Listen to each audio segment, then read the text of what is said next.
अशांचा सन्मान करण्यात हा सगळा आहे. आज या ठिकाणी आपण संस्थेचा त्रिफळावा स्थापना दिन हाही साजरा करतोय. मी सहज आठवत होतो 1970-71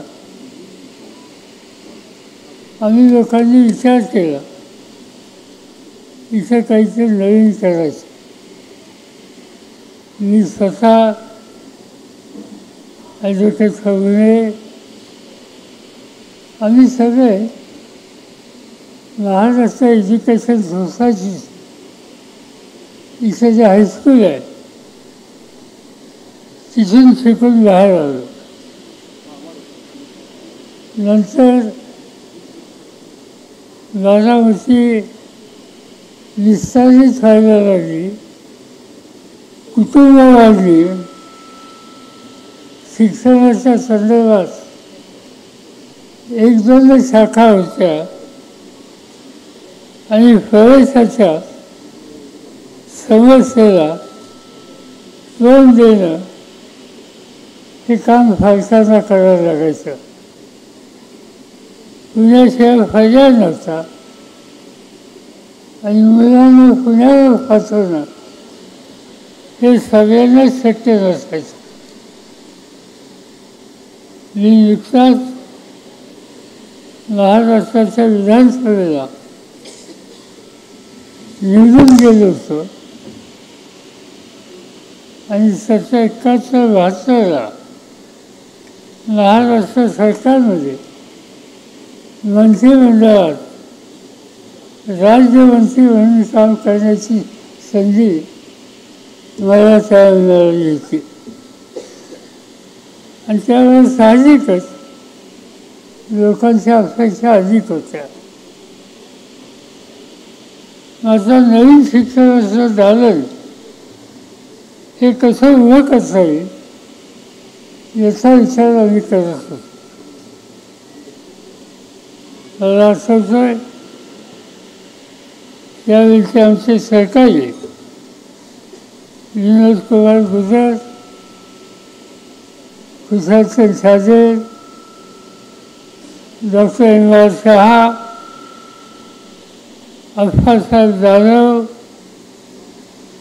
आणि अन्य सरकारी आम्ही एकत्र बसलो आणि आम्ही विचार केला की आपण इथे एक नवीन संस्था ही स्थापन करू आणि शैक्षणिक क्षेत्राचं एक नवीन दालन इंग्रजी माध्यमासह आपण या ठिकाणी सुरू करू. जागेचा प्रश्न होता. आज जिथे MBS आहे तिथे कामाला सुरुवात केली. आम्हा लोकांचे एक अत्यंत कर्तबगार असे शिक्षक होते. त्यांचं नाव V.G. घारे. आणि V.G. घारे यांच्या मार्गदर्शनाखाली बारामतीचा हजारो विद्यार्थी वेगवेगळ्या क्षेत्रात यशस्वी झाले. V.G. सर नुकतेच निवृत्त झाले होते आणि नवीन शैक्षणिक दालन उघडायचं हा विचार आमच्या मनात आला. त्यावेळेस पहिल्यांदा आम्ही V.G. घारेंशी सुसंवाद साधला आणि त्यांच्या मार्गदर्शनाखाली या संस्थेचं काम उभं करायचं ठरवलं. चर्चा झाली नाव काय द्यायचं आणि V.G. घारेंनी नाव विद्याप्रतिष्ठान सुचवलं. आम्ही सगळ्यांनी मान्य केलं. जागा नव्हती. आजूबाजूला मी लोकांशी बोलत होतो. आज इथे जो पेन्सिल सर्व करून ओळखला जातो. त्याच्या आजूबाजूला कुणीही राहत नव्हतं, दुकान नव्हतं, कारखाना नव्हता. आणि ती जागा संध्याकाळी कुणी एकटा दुखता चालला तर त्याला विचारायला योग्य जागा आहे असा समज करणार आहे. गुन्हेगार लोक त्या जागेचा लाभ घेत असत. आम्ही विचार केला की इथंच आपण शाळा काढूया. आणि एका वेळेला विचार करत असताना एक शाळा काढायची ही भूमिका माझ्या मनात नव्हती.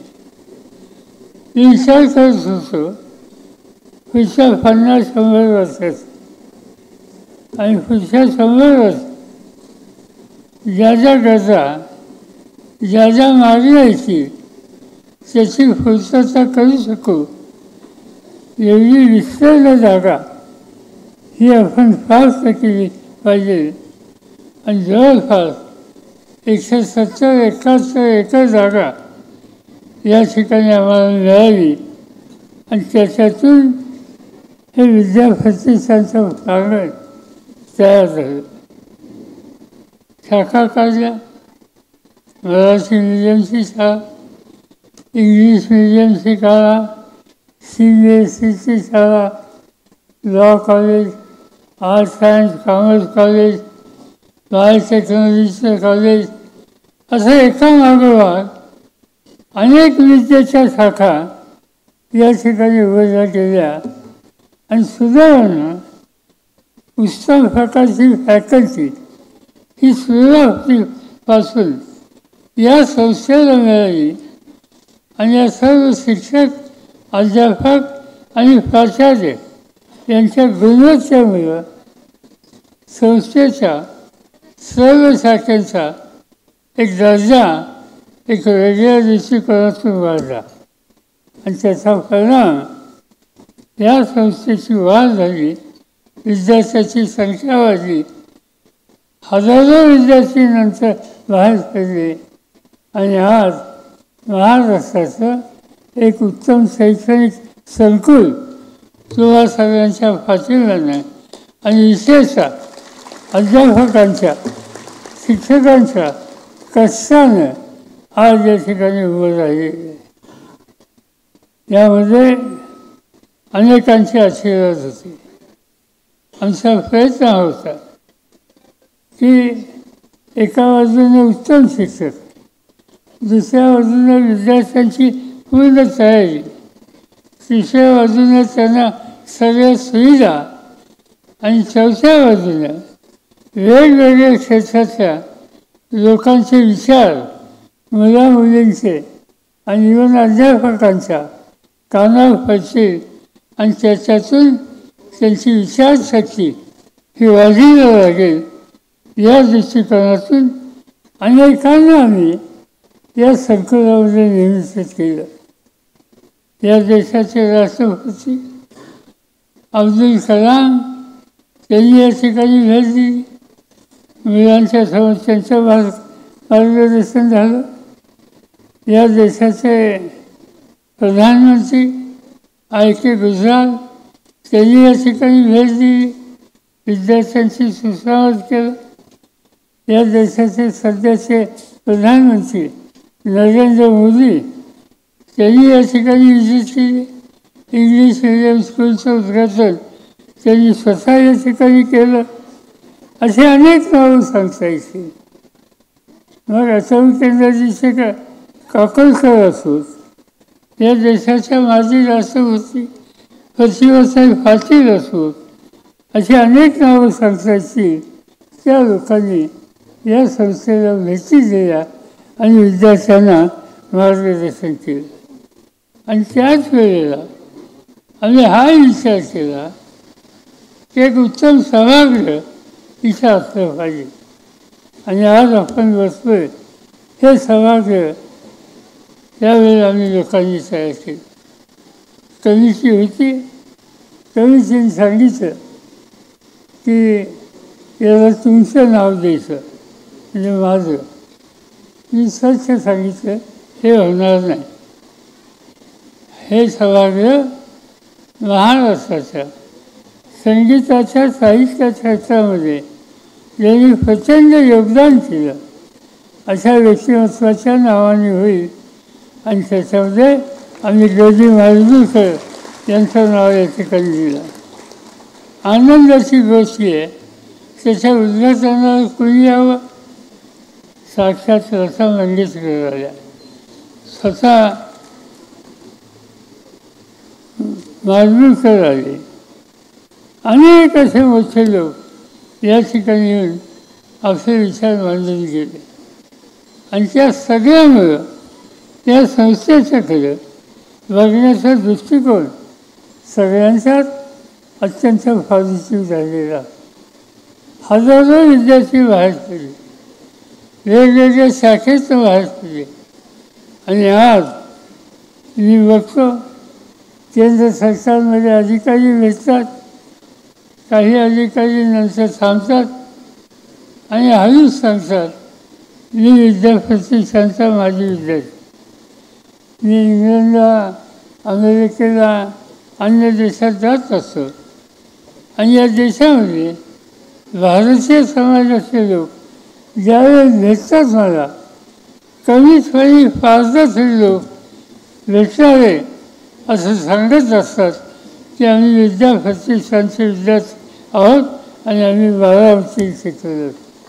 अभिमान असतो त्या सगळ्यांचा. आणि त्यामुळं आज या प्रांगणातून शिकलेले या असंख्य मुलं मुली आज देशाच्या बाहेरसुद्धा जगाच्या अनेक देशामध्ये वेगवेगळ्या क्षेत्रामध्ये आपलं कर्तृत्व दाखवायला यशस्वी झाले. आणि हेच काम त्याच्यातून भारताची प्रतिष्ठा कशी वाढेल याची काळजी घेत आहे. आणि हे बघितल्याच्यानंतर एक प्रकारचं वेगळं समाधान हे आपल्या सगळ्यांना मिळतं. आणि म्हणून या पद्धतीनं आज आपण 53व्या वर्धापन दिनाच्या निमित्तानं आज इथं आलेलो आहोत. शाखावाल्या इंदापूर असेल, घोळ असेल, पुणे शहर असेल, अन्य ठिकाणीसुद्धा आपल्या कामाचा विस्तार वाढलेला आहे. पण गुणवत्ता याच्यावर त्यांची तडजोड नाही. आणि दुसरी गोष्ट अशी की शैक्षणिक क्षेत्रामध्ये अलीकडे दुर्दैवानं देणग्याचं एक समस्या ही आलेली आहे. आज कुठल्याही मुला मुलींना शिक्षण घेण्याच्यासाठी वेळ द्यायला देणगी द्यावी लागते, ही गोष्ट माझ्यासारख्याला अस्वस्थ करणारी आहे. आणि म्हणून विद्याप्रतिष्ठानला पहिल्या दिवसापासून देणगी आणि त्याच्यावर फळे हे सूत्र नाही. जो पहिल्यांदा येईल त्याच्यासाठी फळे आणि त्याला शिक्षणाची संधी ही सूत्र संस्थेनं आणि संस्थेच्या सगळ्या पदाधिकाऱ्यांनी या ठिकाणी मांडलेलं आहे.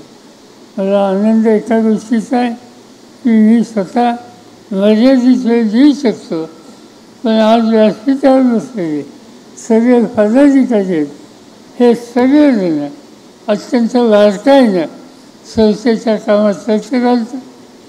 दर आठवड्याला आपला स्वतःचा वेळ या ठिकाणी देतात. काही नवीन नवीन करायच्या कल्पना ज्यावेळेला आम्ही मानतो त्याच्यामध्ये सखोल अभ्यास करतात आणि त्याच्यात आपलं इमेज यशस्वी कसं होईल याची काळजी घेतात. या प्रकारची जी टीम आहे पदाधिकाऱ्यांची, सहकार्यांची, माझ्या मते हा विद्याप्रतिष्ठानचा ठेवा आहे. त्या सगळ्यांचा सन्मान या ठिकाणी मी करू इच्छितो. आम्ही आता नवीन प्रकल्प हातामध्ये घेतला, आर्टिफिशियल इंटेलिजन्स, कृत्रिम बुद्धिमत्ता. आज जगामध्ये हा विषय सगळ्या क्षेत्रात गेलेला आहे. कोणतं क्षेत्र असं नाही की ज्या ठिकाणी कृत्रिम बुद्धिमत्ता या विषयाच्या माध्यमातून प्रचंड बदल होत आहेत. शेती असेल, शिक्षण असेल, आरोग्य असेल, इंजिनिअरिंग असेल, अनेक क्षेत्र अशी आहेत आणि त्यासंबंधी सतत नवीन काही ना काहीतरी वाचायला लागतं. वाचायला मिळतं, लोक बघायला मिळतात. आम्हा लोकांच्या मनात एक गोष्ट आली की हे नवीन संसदे कृत्रिम बुद्धिमत्तेचं याच्यासंबंधी विविध आपण विचार केला आणि नव्या पिढीला त्या संबंधीचे उत्तम दालन उभं करून दिलं तर माझी खात्री आहे की इतकी मुलं मुली याही क्षेत्रामध्ये आपलं नावलौकिक वाढवतील आणि आत्मविश्वासानं कोणत्याही क्षेत्रामध्ये आम्ही उभं राहू शकतो हा विश्वास दाखवतील. आणि त्यासाठी हे नवीन दालन आपण सुरू करतो. बांधकाम होत आलेलं आहे. आणखीन काही महिन्यामध्ये ते पुरं होईल आणि हे एक नवीन यशाचा चुरा विद्याप्रतिष्ठानच्या एकंदर संस्थेच्या उभारणीत झाला हे आपल्याला सगळ्यांना पाहायला मिळेल. मी काही अधिक बोलून आपल्या सगळ्यांचा वेळ घेऊ इच्छित नाही. इथं आधी माझी विद्यार्थी, अध्यापक वर्ग, हितचिंतक आणि संस्थेचे पदाधिकारी या सगळ्यांनी आज या टेलिफोनाला वर्धापन दिनाच्या निमित्तानं उपस्थिती दाखवली आणि संस्थेबद्दलची आस्था दाखवली त्याबद्दल कृतज्ञता व्यक्त करतो आणि माझे 2 शब्द या ठिकाणी थांबवतो.